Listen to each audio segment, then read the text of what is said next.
My favorite time of crashing things was when I used to bartend for a place called Felice's Catering right here in Patchogue. I also did Mediterranean Manor. I did a lot of other places. But at Felice's, it's a catering hall. So I used to do just the bartending there, the type of bartending like little pushing carts and all that type of jazz. So I would go in, we would get paid. This was back in the day we had to actually go pick up your check. So I used to pick up my check on the weekend, Friday, Saturday. A lot of people usually did that. And I would come to pick up my check dressed very, very nicely.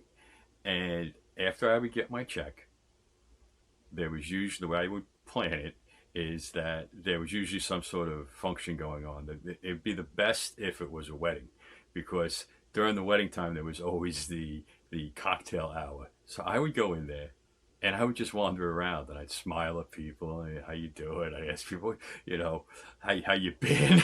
I had no idea who I was. And the best part though is that then I would go up and I would get a drink at the bar. And the person working behind the bar was my coworker. A bunch of my coworkers, they catch me at different times. And they would just shake their head, and later on they would say, "Man, what's wrong with you?"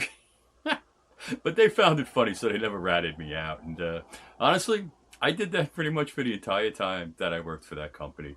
And then eventually they went out of business, and I went to other things in the world. So, but yeah, so I guess the moral of the story is don't be afraid. So I guess the moral of the story is don't be afraid to break into some place or to pretend that you're someone else, because what is the worst that could happen? Huh? You get arrested. And I'm going to debunk the myth that prison food really isn't that bad. Okay? So